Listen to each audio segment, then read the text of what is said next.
Bonjour à tous, dans cette vidéo nous allons voir une question fondamentale pour notre survie collective. Si les hommes naissent libres et égaux en droit, pourquoi seraient-ils esclaves d'une dette publique, alors même que cette dette est illégitime et impayable?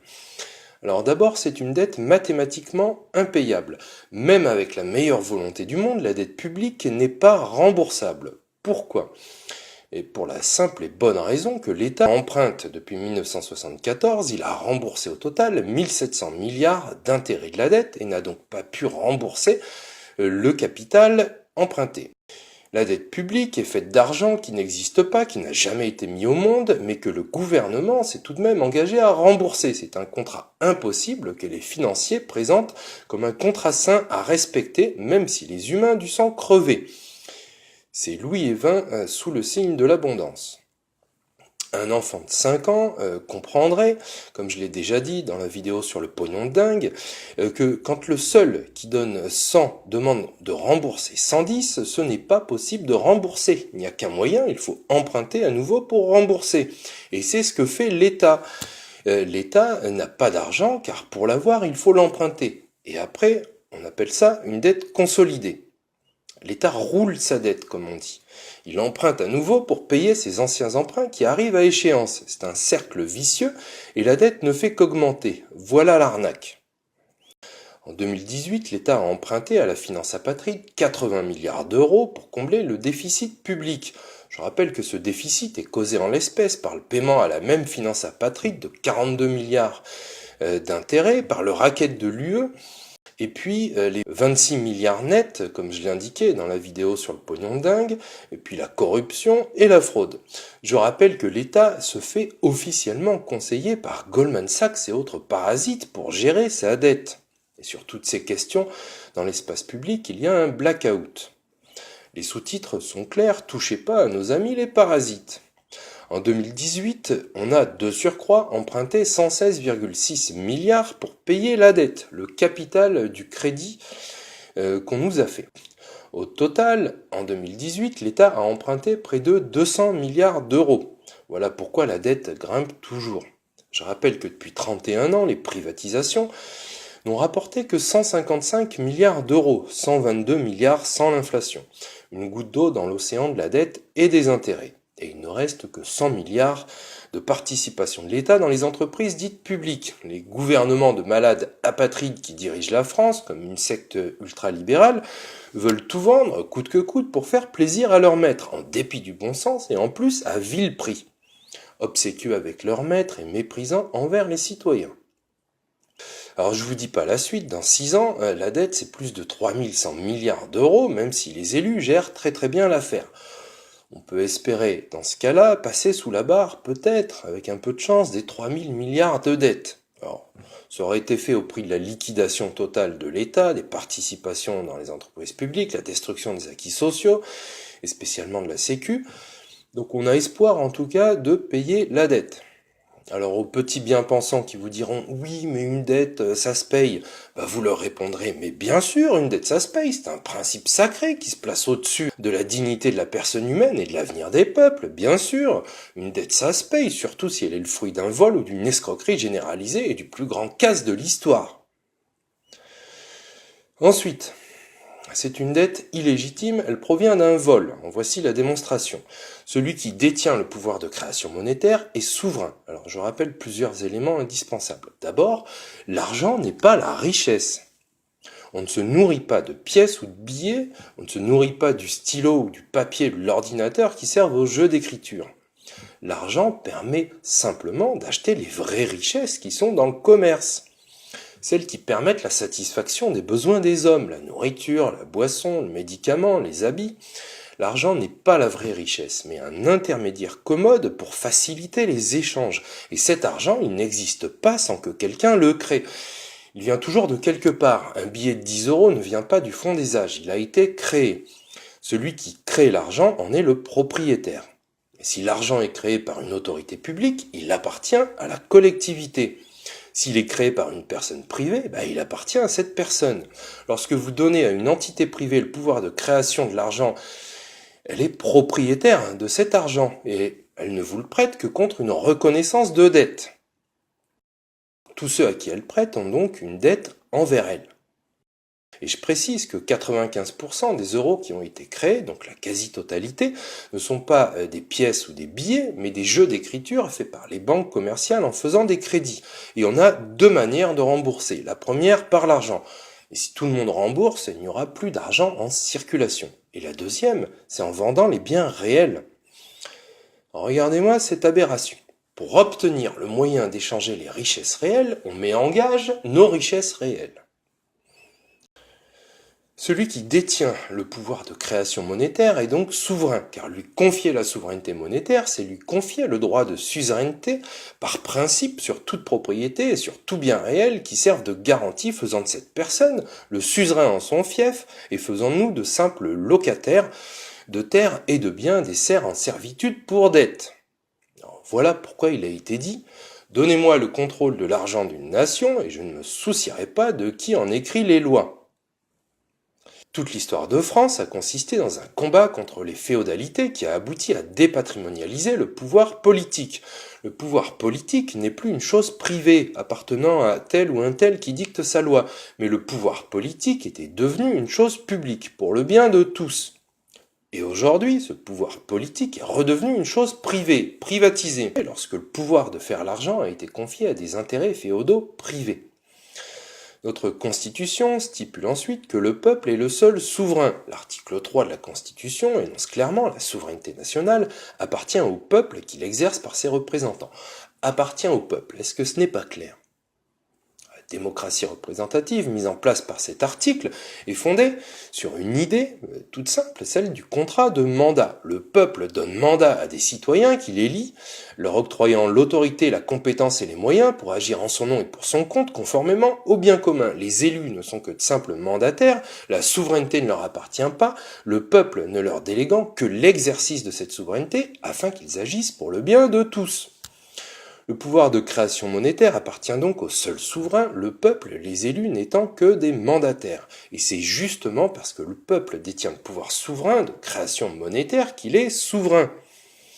Le pouvoir politique n'est plus patrimonial, il est devenu public, pourrait-on dire, il a été devenu le patrimoine du public. Comprenez bien que l'émission d'argent par la collectivité, étant une dette sur la collectivité, elle s'annule et confère à l'argent son vrai rôle neutre de simple courroie de transmission des échanges. Alors que confié à une entité privée, il revient à lui conférer un rôle négatif d'endettement sans cause, comme on va voir. Ensuite, les élus et hauts fonctionnaires qui ont donné le pouvoir de création monétaire à des intérêts privés ont agi en mandant et non en mandataire et ont ainsi commis un vol. Comment, concrètement, ont-ils réalisé le plus grand casse de tous les temps ?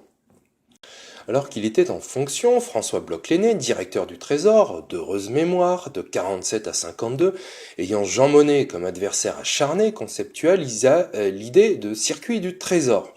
Il s'agissait de construire une véritable architecture institutionnelle et bancaire et financière pour sécuriser le financement du Trésor, et notamment en cas d'insuffisance des avances de la Banque de France. Le circuit était donc un ensemble de mécanismes conduisant de nombreuses institutions, les correspondants du Trésor, à déposer au Trésor une partie, voire la totalité des ressources collectées. Et ce circuit alimentait le Trésor en liquidité par 5 grands leviers. Le premier, c'était la dette à vue. Donc, le Trésor pouvait se servir de ces dépôts qui étaient ceux des correspondants, c'est-à-dire les banques nationalisées, la caisse des dépôts, la caisse d'épargne, enfin les caisses d'épargne, les collectivités locales et les entreprises publiques, semi-publiques. Le deuxième, les avances de la Banque de France et les prêts au Trésor à taux zéro. Le troisième, les planchers de bons. C'était des bons auprès du système bancaire qui obligeait les banques détentrices d'un compte courant à la Banque de France à acheter des bons du Trésor dont les taux étaient fixés par l'État et non par les marchés. La souscription était donc obligatoire. Le quatrième, c'était les bons souscrits auprès du public. Et le dernier, l'apport de la Caisse des dépôts et consignations. De la sorte, le Trésor était irrigué en permanence et le crédit était largement contrôlé par le secteur public. Le déficit était rendu quasi impossible. Mais la féodalité financière de l'époque, constituée d'hommes politiques, de hauts fonctionnaires et de banquiers de droite comme de gauche, ne supportant pas d'être vassalisée, a voulu casser le circuit du trésor. 4 personnages principaux pour mettre un terme au circuit, en commençant par l'abandon du plancher. Alors Georges Wormser, directeur de la Banque d'Escompte, Valéry Giscard d'Estaing, Jean-Yves Aberer, haut fonctionnaire, futur directeur du Trésor, et Jacques Rueff. Mais il y avait un obstacle de taille, Michel Pérouse. Honneur à lui, il était le directeur du Trésor de 60 à 67 et il s'était opposé à eux, il répétait que cela provoquerait un renchérissement considérable pour le Trésor du coût de ses opérations et se traduirait du même coup par un enrichissement sans cause pour les banques, jugeant dès septembre 1963 que ces gens-là ne sont peut-être pas tous bien intentionnés. C'est un livre de la direction du Trésor 47 à 67 de Laure Quenoël-Corr, en 2000, directrice des recherches au CNRS. Dès 1967, avec le départ à la retraite de Michel Pérouse, ils avaient les coudées franches. Les traîtristes ont imposé leur vue et ont fait supprimer progressivement tous les leviers du circuit du Trésor. En 1967, la voie était libre. Les planchers de bons sont à cette date définitivement supprimés. Dorénavant, le marché peut fixer les taux d'intérêt des bons du Trésor. 6 ans avant la loi de 1973, cette mesure engendra des difficultés de trésorerie pour le Trésor public. Mais néanmoins, cette mesure ne produisit pas d'effets similaires à ceux de l'époque postérieure, à partir de 73-74, car les autres branches du circuit sont toujours là, à ce moment-là, pour alimenter le Trésor. Jean-Yves Aberer, donc haut fonctionnaire et futur directeur du Trésor en 1978, avant de couler plus tard le Crédit Lyonnais dont il était le PDG de 88 à 93, était clair dans ses intentions. On a fermé cette porte pour obliger l'État à vivre plus dangereusement en empruntant dehors. Même référence. Jean-Yves Aberer, encore, il voulait démanteler le circuit, c'est-à-dire tous les mécanismes automatiques qui faisaient que le Trésor, sans bouger le petit doigt, était irrigué en liquidités qui lui arrivaient de tous les circuits financiers français. On va peu à peu l'obliger à vivre comme un emprunteur, disait-il, c'est-à-dire à se poser les questions de l'emprunteur sur le coût de l'emprunt et sur le service de la dette. En 1969, une tentative ratée, le rapport sur le marché monétaire et les conditions de crédit. En 1969, Maurice Couve de Murville, Premier ministre du général de Gaulle, commande un rapport sur le marché monétaire et les conditions de crédit. Alors les rédacteurs de ce rapport, Wormser, Marjolin, économiste et grand européen, et Jean Sadrin, haut fonctionnaire, préconisent une révolution paradigmatique. Il voulait supprimer le circuit du Trésor. Ce projet n'aboutit pas. Mais entre 69 et 73, les traîtristes ont peu à peu supprimé les 3 autres leviers, non en droit, mais dans les faits. Ils n'ont pas eu recours à la dette à vue, aux bons souscrits auprès du public ou à l'apport de la Caisse des dépôts et consignations. En 73, ces 3 leviers rendus de fait caducs furent supprimés officiellement par la loi du 3 janvier 73, dite Pompidou-Giscard ou Rothschild.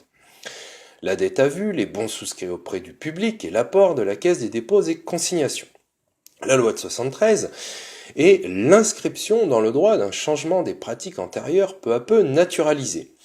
La loi de 73, portant réforme des statuts de la Banque de France, reprend dans l'article 25 une pratique déjà réglée, l'interdiction à l'État de se financer directement auprès de la Banque de France, en dehors des avances réglementées et rémunérées. Le vice de la loi de 73, ce n'est pas d'avoir supprimé les avances à taux zéro de la Banque de France, mais d'avoir supprimé les 3 leviers supplémentaires.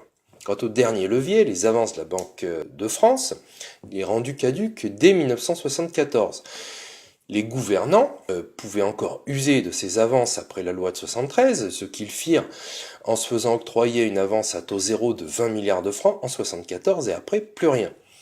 D'ailleurs, avec l'accord de la Banque de France, le plafond de ces avances pouvait être augmenté, mais il n'a jamais été haussé parce qu'ils n'utilisèrent plus jamais ce levier et le développement du marché obligataire fut préféré. Résultat, la dette fut ainsi définitivement détachée des mécanismes de création monétaire publique.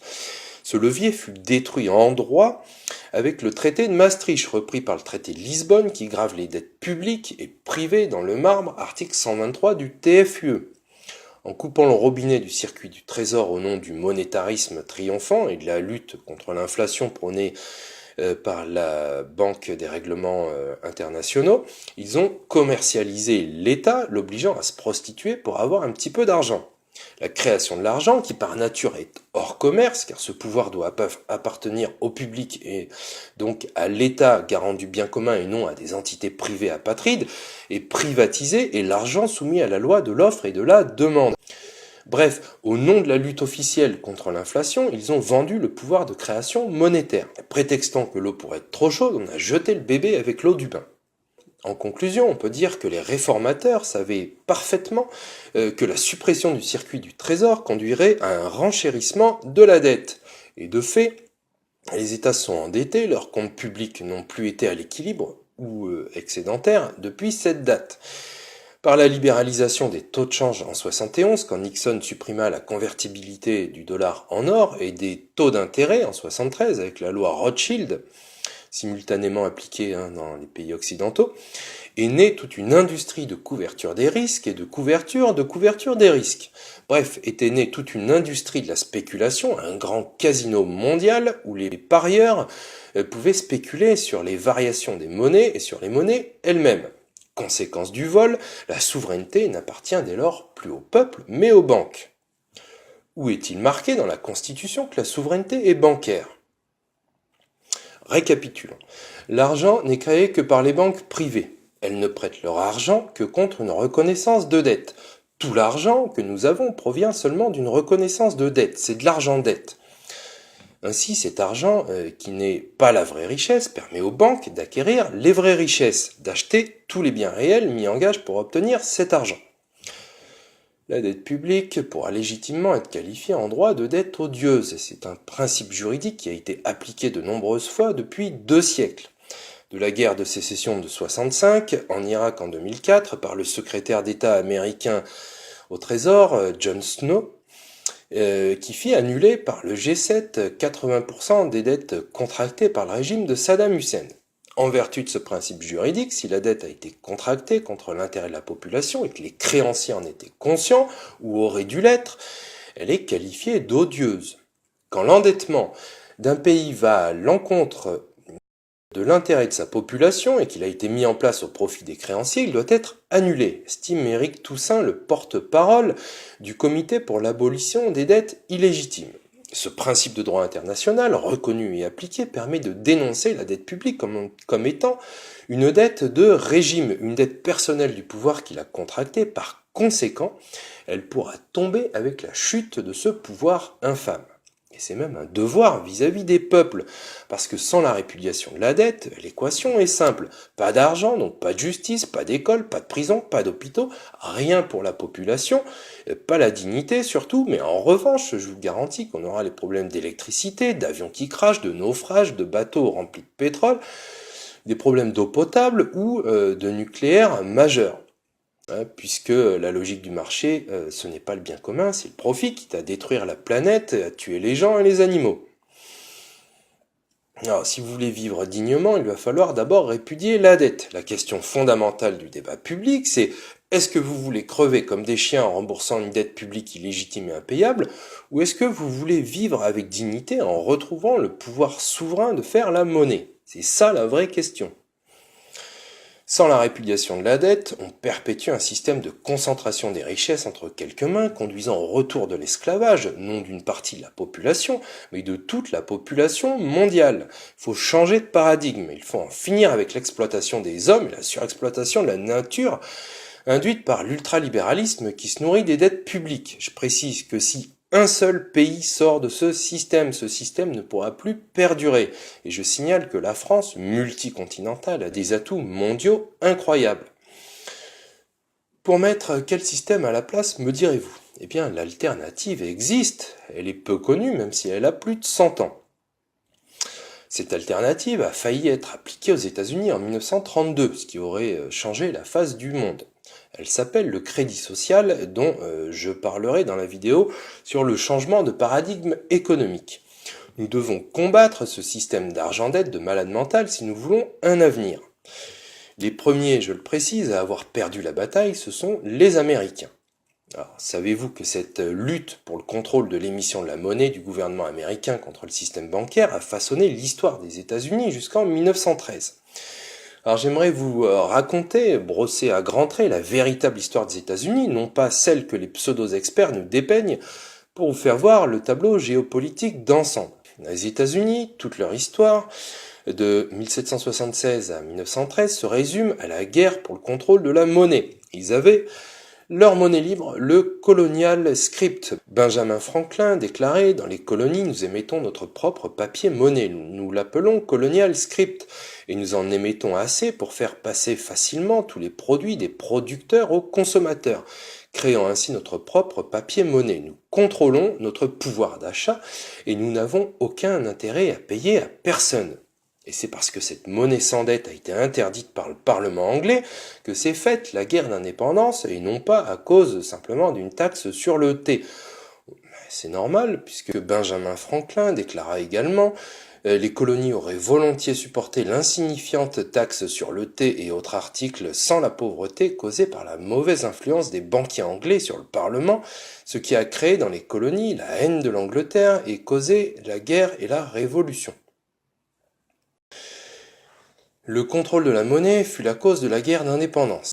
Les pères fondateurs des États-Unis ont pris soin d'écrire noir sur blanc dans la Constitution américaine, article 1er, section 8, paragraphe 5, c'est au Congrès qu'appartiendra le droit de frapper l'argent et d'en régler la valeur.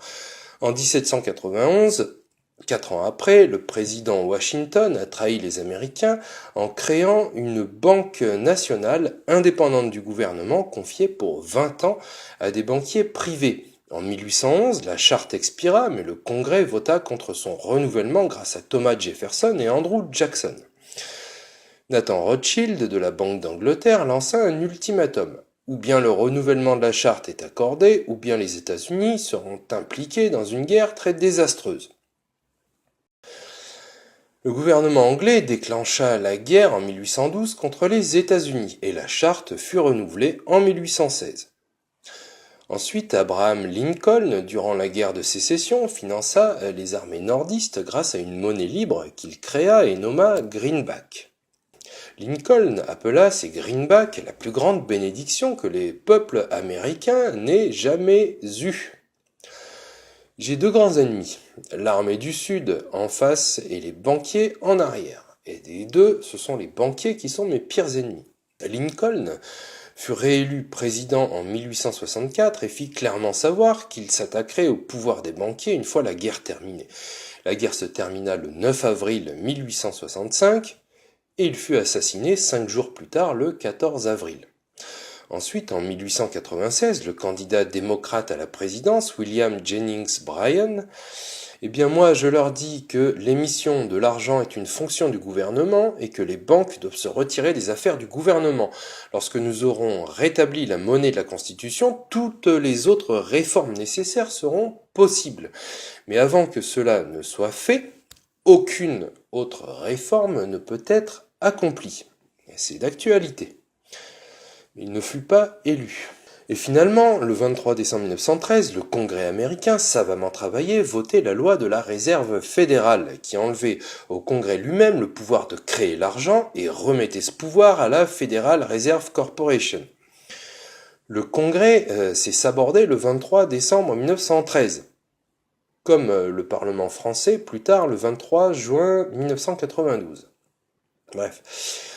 Charles Lindbergh, le père de son fils, célèbre aviateur, membre du Congrès, déclara: « Cette loi établit le plus gigantesque trust sur Terre. Lorsque le président Wilson signera ce projet de loi, le gouvernement invisible du pouvoir monétaire sera légalisé. Le pire crime législatif de tous les temps est perpétré par cette loi sur la banque et le numéraire. » La monnaie américaine est de la monnaie dette, comme l'était la monnaie anglaise qui était alors la première à se fonder sur les principes qui ont bâti le système bancaire actuel. Ce qui veut dire que la monnaie est grevée d'usure dès sa naissance. Et la réserve fédérale américaine, qui porte mal son nom, c'est pas une réserve, elle n'est pas fédérale, elle n'est pas américaine, mais elle appartient à un consortium privé, elle taxe tout dollar mis au monde. Les dollars ne sont que prêtés. La Fed ne fait pas de prêt à taux zéro au gouvernement fédéral, même si parfois les taux sont extrêmement bas. Elle se fiche du capital qui, étant remboursé, est voué à être détruit. Elle ne cherche que l'intérêt, son intérêt. Voilà pourquoi les États-Unis, depuis 1913, et le système s'est accentué dans les années 70 avec la financiarisation de l'économie, entretiennent des déficits publics annuels et une dette publique pluriannuelle colossale qui ne se résorbe historiquement que par l'inflation ou la guerre. Voilà pourquoi les États-Unis sont l'état bélier de la finance apatride qui a créé la mondialisation, et on verra ça dans une vidéo future. L'industriel Henry Ford a dit à ce moment-là, si la population comprenait le système bancaire, je crois qu'il y aurait une révolte avant demain matin. Je vous laisse méditer sur cette phrase. Il suffirait qu'un seul pays se libère de cette dictature, je précise, et donne l'exemple de ce que pourrait être un système d'argent honnête émis sans intérêt et sans dette par le gouvernement souverain d'une nation, pour que le système d'argent-dette des banquiers s'écroule dans le monde entier. Venons-en maintenant aux Canadiens qui eux aussi ont le même problème que nous. Entre la création de la Banque centrale du Canada en 1938 et l'année 1974, le gouvernement canadien empruntait à sa propre banque centrale sans intérêt. En 1974, le père de son fils, Pierre Elliott Trudeau, a vendu la souveraineté monétaire du Canada à un groupe de banquiers privés internationaux. Traître de père en fils, une vraie vocation familiale. En 2011, un collectif de citoyens canadiens, le Comer, représenté par maître Rocco Galati, a intenté un recours collectif devant la Cour fédérale. Il visait à supprimer la loi dite Rothschild de 1974 pour que la Banque centrale fasse à nouveau des prêts sans intérêt aux municipalités, aux provinces, au gouvernement fédéral, pour des dépenses d'éducation, de santé et aux services sociaux, ainsi que pour les infrastructures. Je précise que les Rothschild ont seulement 163 banques centrales et une fortune familiale qui serait de l'ordre de 500 000 milliards d'euros. Je ne suis pas allé vérifier. Et dans le même temps, la moitié de l'humanité n'a pas accès à l'eau potable. Le 26 janvier 2015, 3 juges de la Cour fédérale du Canada leur ont permis au Comer et à maître Galati de poursuivre le procès en rejetant le vice d'incompétence de la Cour soulevé par le très triste gouvernement canadien. Les grands médias canadiens ou internationaux n'en ont rien révélé. Maître Galati a alors affirmé, il est évident que le gouvernement a demandé aux médias officiels de se taire. Blackout. Et cette tactique est très bien connue en France. Notre prix Nobel d'économie Maurice Allais était interdit de médias parce qu'il dénonçait ce vol de notre pouvoir de création monétaire. Comme il disait, bien que je sois un expert internationalement reconnu sur les crises économiques, notamment celle de 29 août 87, ma situation présente peut donc se résumer de la manière suivante. Je suis un téléspectateur, un prix Nobel téléspectateur. Tout est fait pour ne jamais parler de la dette publique illégitime et impayable par nature. Ça doit changer. Merci pour votre écoute. Si vous avez aimé cette vidéo, merci de la partager, de lui mettre un pouce et de vous abonner si ce n'est pas déjà fait. Merci de votre écoute et à bientôt.